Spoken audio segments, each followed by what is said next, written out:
American Pickers star Mike Wolfe's stunned staff informed Nashville Business it will close just one day before the announcement. Hello everyone. Welcome back to another video. I hope everyone is having a wonderful day. Before watching the video, please subscribe and like it. Mike Wolfe, the star of American Pickers, surprised his staff at his Nashville, Tennessee antique store when he decided to close it. On Friday, April 18, Mike, 60, announced the closure of Antique Archaeology Nashville after nearly 15 years in operation. The United States Sun can exclusively reveal that Mike's employees were warned of the closure before the general public, giving them only a week to find new jobs. According to a source, this is their final week with Antique Archaeology.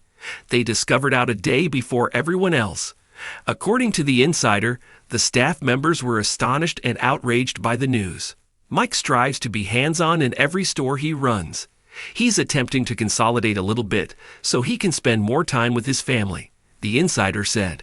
Mike will see the store off on Saturday, April 26, before the official closing date on Sunday. He's coming in on Saturday to meet fans and say goodbye, the person stated.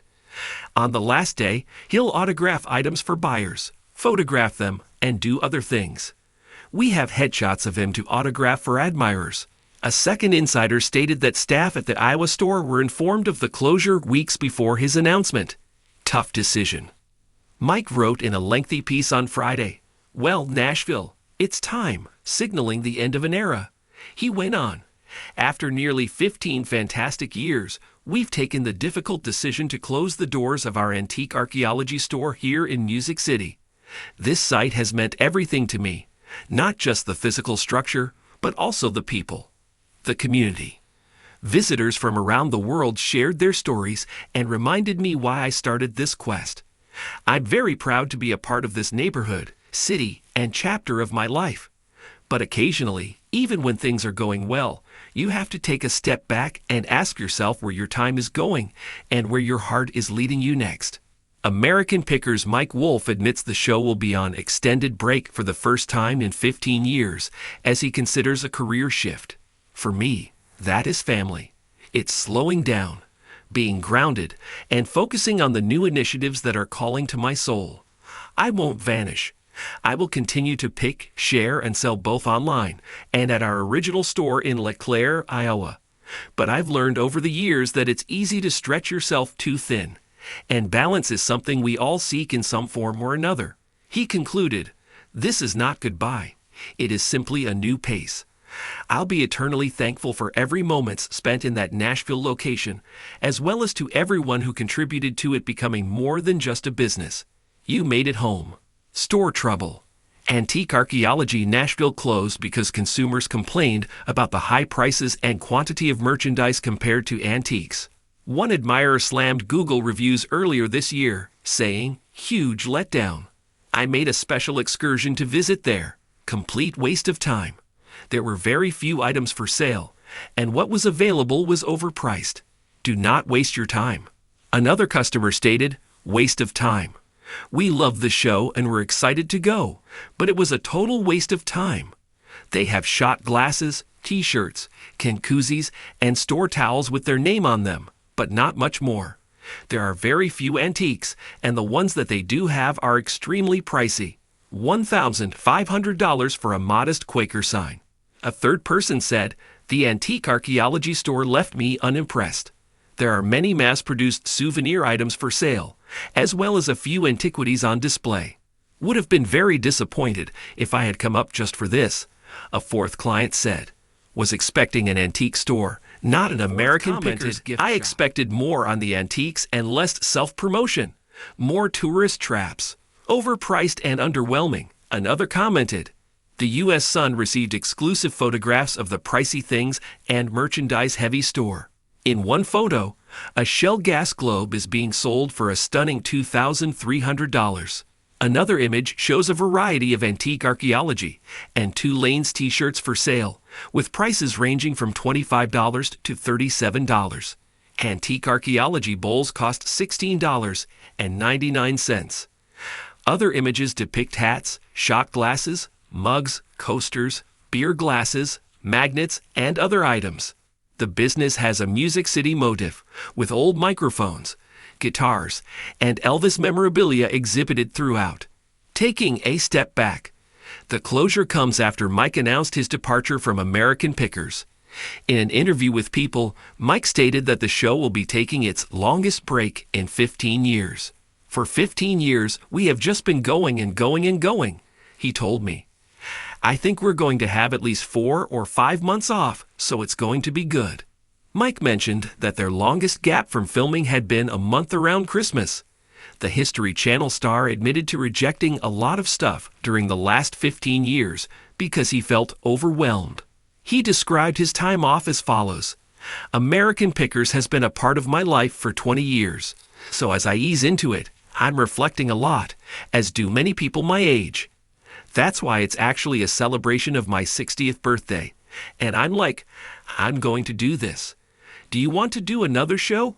I'm performing another show. You want me to take part in the scripted project? I am doing it. I'm excited about the next chapter of everything. Mike Wolfe's businesses. Mike Wolfe has built a commercial empire that includes real estate, antique stores, and more. Other Puro GCTs. Mike's next project is acting, as he co-starred alongside his girlfriend, Letitia Klein, in the film A Day of Reckoning, which was released on March 28. In the outlaw film, directed by Sean Silva, Mike rides motorcycles. The couple spoke with The Sun on the red carpet during the movie premiere.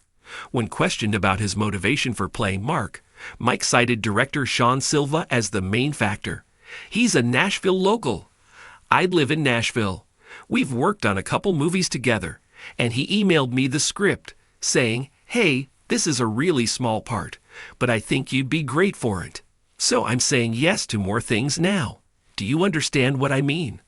I've reached the point where we've been doing Pickers for 15 years, and I'm like, hey, I'm going to try some other things.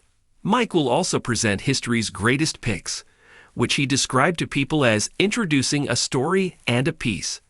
They'll show archival footage and possibly reenactment. In 1 hour, we'll cover 4 distinct stories, so it's all about choosing. The show's halt comes after The Sun revealed that Season 26 of American Pickers received dismal ratings for the long-running series. Mike's business. In addition to television and movies, Mike continues to own antique archaeology in his hometown of LeClaire, Iowa. Mike also owns and frequents the bike stop Columbia Motor Alley in the small town of Columbia, Tennessee.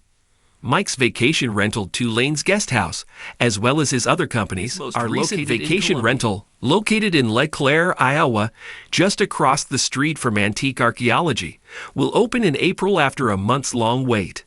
They arrived like any other morning. Keys jingling, doors creaking, coffee brewing in the break room, discussions echoing in corners where ancient signs lean and rusting Americana spoke stories from another era. For the staff at Antique Archaeology's Nashville location, this was more than simply a job. It was a place where they lived and breathed the spirit of preservation and discovery, the soul of everything Mike Wolfe had built from the ground up on a dream and a dusty road. However, that morning held a different weight. A peculiar silence fell over the room as Mike walked in, not with the swagger of a man known for telling stories and finding money in disused barns, but with shoulders slightly slumped and eyes shaded by something heavier than time. Some of the longtime employees noted the difference in his walk and how his hands trembled slightly when he reached for his notebook. The room, which was often buzzing with anticipation of fresh discovery and fan visitors, turned silent. The silence was instantly overpowering. Despite the fact that the day was warm and sunny, one employee reported feeling a cold wind blow through. For years, this storefront had been a beacon, a spot where visitors lined up for selfies under the red and black emblem, and vintage enthusiasts walked away with pieces of forgotten history. They had become storytellers and memory keepers, and now it was coming to an end, not with a warning or with time, but with the ticking of one last day. Some staff cried right there on the spot. Others sat silently, gaze ahead, attempting to absorb the loss. Mike's voice cracked when he tried to explain. The world had changed, he explained. The retail scene had changed, foot traffic had dropped, and most crucially, his heart was pushing him in a new direction. He wanted to concentrate more on his daughter and spend more time in peaceful areas of the nation where the next stories awaited. He claimed that it was not about failing. The store had done more than he could have anticipated, bringing people together and making history accessible once more. But there comes a point when every collector and picker must choose what to keep and what to discard. For some, the news seemed like betrayal. They had dedicated their life to this institution, dusting off rusted gears and antique glass bottles with the devotion of museum staff. They weren't just retail clerks. They were storytellers and dreamers who saw children's eyes light up when they spotted a jukebox from their grandparents' age or an old toy truck that resembled the one in their attic back home. As the team sat in the now silent store, memories flooded back. The first celebrity visitor arrived on the day a tornado warning alerted them all to the back room, when a woman from out of state burst into tears after discovering a vintage sign that had once hung in her childhood diner.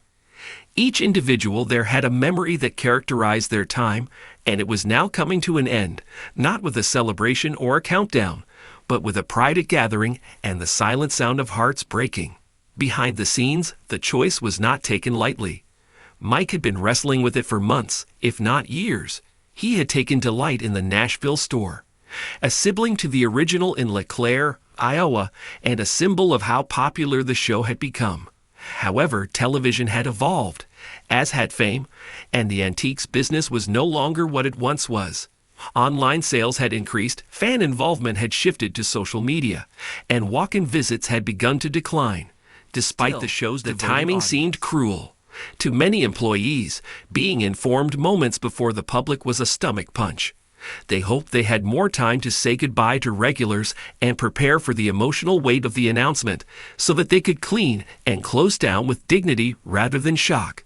Mike addressed this in his statement, stating that he disliked how quickly everything fell apart and how difficult it was for him to find the perfect timing and words.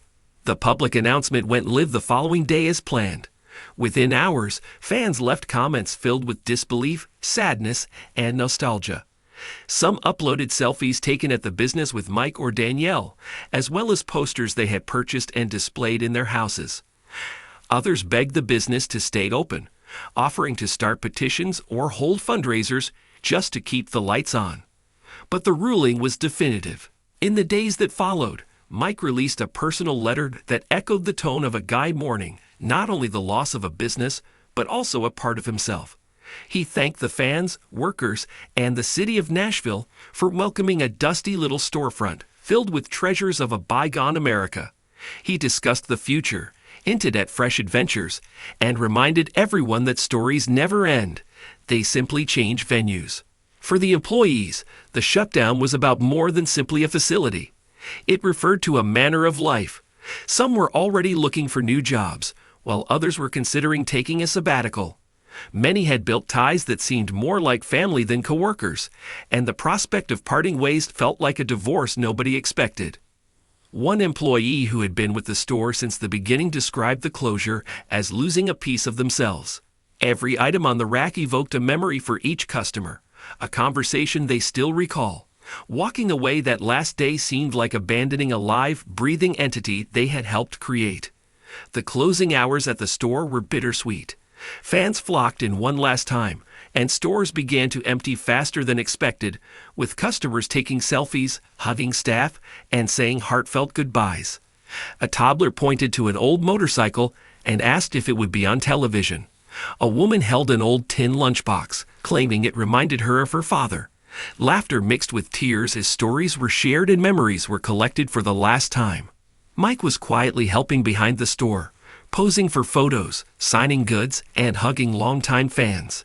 He did not try to disguise his emotions. His eyes were filled with the same anguish as his teammates, and every grin was tinged with regret. As the last customer exited, the door clicked shut, the lights faded, and the team gathered for one last time within the space they had so profoundly loved. Nobody spoke straight away. They just stood in the silence, breathing it in, reliving the best moments, and attempting to reconcile with the ending. For the time being, the building will remain silent, but its walls will remember. And maybe sometime down the line, Mike Wolfe will start a new chapter, discover a new town, and fill another room with stories waiting to be discovered. However, for the employees who received the news one day before the rest of the world, this final will be remembered forever. Thanks for watching this video. Please subscribe to our YouTube channel, America Trends 24, and stay with us.